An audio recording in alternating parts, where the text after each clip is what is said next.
Hello and welcome to this video on views. Before we have worked with DuckDB, SQL quite a lot, and now we have come into views. Before we worked with tables. There's a difference between views and tables. View is basically a saved SQL query as a virtual table. It's a virtual table, so what does that mean? It means that the query is executed every time it is accessed.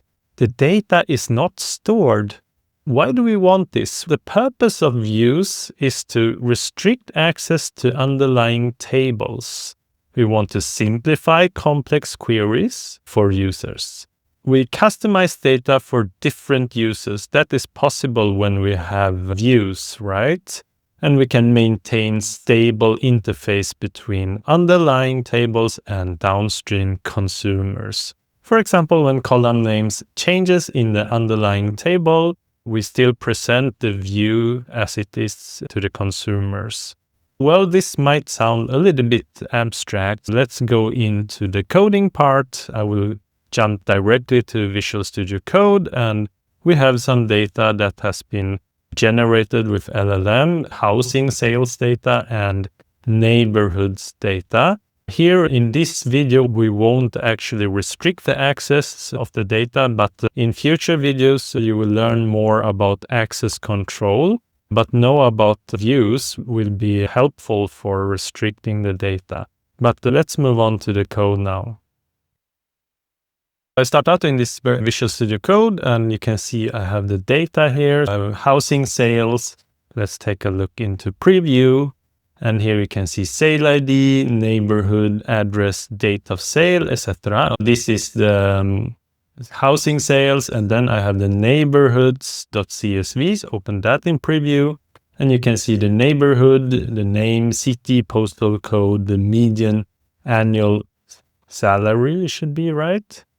And let's see, income, SEK, and here we have population. Yes, let's ingest this data. Make vir SQL and CV into SQL, and here I will touch ingest data.sql, and I will touch on views.sql. You can see these two. I'll go into ingest data. This is basically what I've done in all other videos or many videos. Create schema if not exists. We want to have the staging schema because this is the landing zone of our data. And then we create table if not exists. Staging dot housing sales as, let's see, leg star from read CSV auto data slash housing sales.csv, and here I will copy this one with shift option down button or shift alt down button if you're in Windows. Let's see, housing sales, and then we take actually I can do this. If I mark this one, I can do Command D. You can see it marks this one, and Command D, it marks the next one here. And here I will just write neighborhoods, and you can see it changes on both these. Some hotkey magic, that is super cool, and shift option F to auto format it like this. A little bit nice. Now let's create this data. I need to jump out, DuckDB data slash housing dot DuckDB, and input redirection SQL ingest data. Now I have this one. I will do DuckDB dash UI data slash housing dot DuckDB, and I will open up the UI. Let's start with creating a view. I will put this view inside of staging. Similarly as with tables, we place it in different schemas, right? Staging dot average price type. This is the view that I call the view this as select property, like select from staging dot housing sales. If you take a look into housing sales, we can take from staging dot housing sales, take a look into this one, and you can see there's actually, I'll do this table staging.housing sales. And you can see here we have sale ID, neighbor ID, address, date of sale, property of type, etc. I will group by the property of type, group by property of type. And here we create this view as this select statement. What do I want to select from this? I want to select the property type, and I want to select average or sale price USD. You can see here we have sale price USD. I calculate the average from it as average price USD. This is a view based on this table housing sales. Right now you can see 0 rows returned. Yes, 0 rows has returned because we don't put in any data here. We have just created this view that is this SQL code. If you want to query from the view, we want to actually see the data, and it will execute the SQL queries there. Query the view. And you do it simply by, as normal, from staging.average price type. I will copy this one. And it works, as you can see. And now we can see we get the property type and the average price USD. Yeah, I could make it a little bit nicer, of course, but yeah, that is fine. Make it into integer. Integer, let's see. Then it's this one, right? Typecast it into integer. Yeah, let's see. View with name. All right, it already exists. Create or replace view. Now it replaced this one, and you can see, yeah, now it's an integer instead. Nice. Let's continue now. I want to modify an existing view. And to modify it, you just saw me do it like I did the replace. I will just copy here.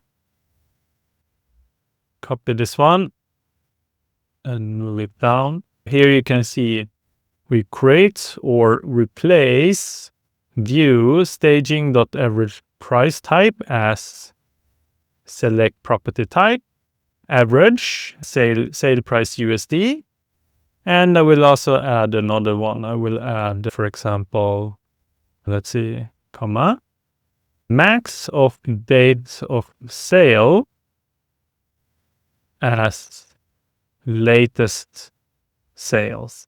Here, because the date of sale, you can see it's a date. If you take from, let's see, select dates of sale, comma, for example, sale ID, for example, from housing staging.housing sales. If I run this one, you can see there might be more than one, for one object, there might be more than one date because it might have been sold several times, right? A house could be changing owner 2, 3, 4, 5 times. And you do take the max of it and you get the latest sale. Here we do group by property type, and then I can order by property type as well. Now I have modified this view. Actually, I can make it in between here. Make another cell in between and run this one, and you can see 0 rows have returned. And if I run this one now, you can see it's different because we have updated our view. Now you can see the latest date here and what property type and average price USD here. We can also list the created views. Basically from information schema, you know that we have gone, in previous videos we have used information schemata to see which schemas we have. We have used information schema.tables to see which tables we have. Now we have information schemas.views.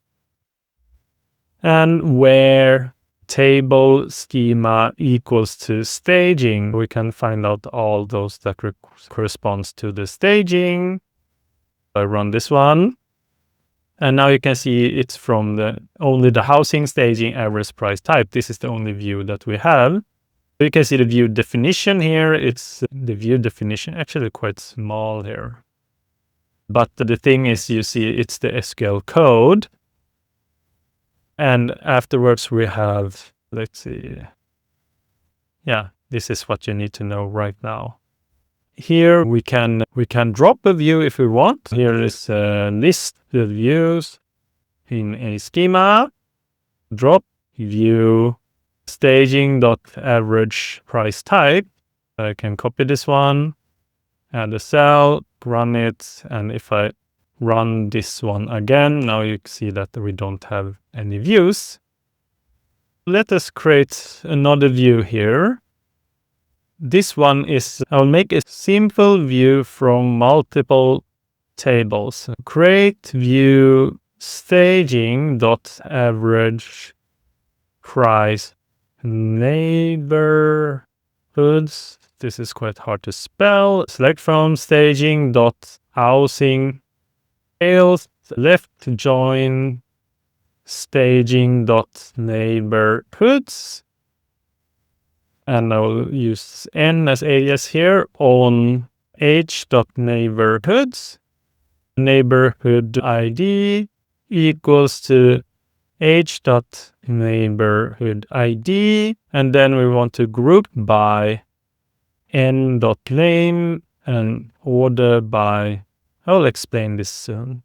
City, n.name. We have n.name.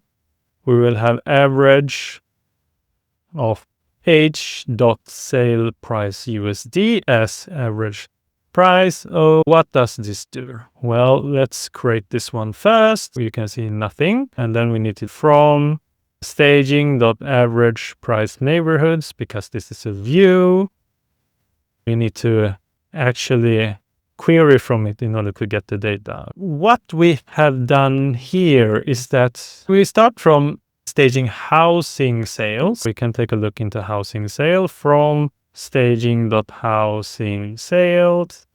And you can see here we have sale ID, neighborhood ID, etc. This one is the first one I select from, and then I left join this staging neighborhoods and left join on. We can take a look into from staging.neighborhoods. And let's see. And here you can see the name, you can see neighborhood ID, right? Here's different neighborhoods. We can see the median annual income and population, etc.